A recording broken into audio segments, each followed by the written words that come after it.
Welcome to Uncover Time, where history is made simple and powerful. Today we explore how law began, from blood and revenge to rules and justice. Long ago, people had no law. They followed only custom and fear, and when someone was hurt or killed, the family took revenge. Revenge was the first form of justice. If a man killed, his family expected to be killed in return, and this could go on for years. These family fights were called blood feuds. They could last for generations, one killing after another, without end. To stop this, people began to accept payment instead of revenge. The killer gave cattle or goods to the victim's family. This payment was called a fine. It was the first way to keep peace without more killing. These rules became customs, and the customs became early law, passed down by memory, not by writing. Elders, usually the oldest men, became judges. They remembered past decisions and helped settle fights in the tribe. They sat in circles, listened to both sides, and tried to give a fair judgment based on old traditions. There were no police or courts like today, but the tribe respected the decision of the elders. When no one knew the truth, people used trial by ordeal. A man might hold a hot iron or walk through fire. If he was not badly burned, people believed the gods had protected him and he was innocent. This was cruel, but people thought the gods showed truth through pain and healing. In other places, men fought in a duel to prove who was right. They believed the winner was chosen by the gods.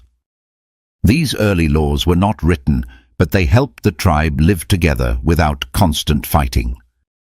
As kings appeared, they took control of justice. Courts were formed, and punishments became more organized. One famous king, Hammurabi of Babylon, wrote his laws on stone. This was one of the world's first written law codes. The laws said things like, an eye for an eye, meaning the punishment should match the crime. These laws were hard, but they gave people rules they could know and follow, not just fear. Written law helped people trust the system. They didn't need to remember everything. The law was public and fixed. But not all people were treated equally. Nobles got lighter punishments, and slaves could be punished without a fair trial. In many places, women had no right to speak in court, and the poor had less protection than the rich. Still, the idea of justice for everyone began to grow. Law became more than power. It became the hope of fairness. Laws also helped with land, marriage, and trade. They told people what was allowed and what was not. As cities grew, there were judges, legal scribes, and rules for many parts of life, like contracts and property. In India, law was linked with religion. Following the law was part of living a good life. This was called dharma. In China, Confucius taught that law should bring harmony, not just punish, and that leaders should rule by example. In Greece, philosophers asked deeper questions like, what is justice? And what makes a law good? Socrates believed in following the law, even when it was wrong, to keep peace in society. Rome built a huge legal system.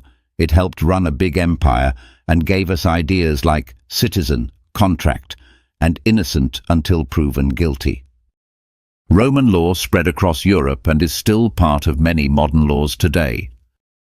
Over time, kings also had to follow the law. The idea of law above the ruler was a big step forward. Punishments became less violent in some places, and the law began to protect people, not just control them. Today, the law still isn't perfect, but it helps people live together, solve problems, and stop injustice before it grows.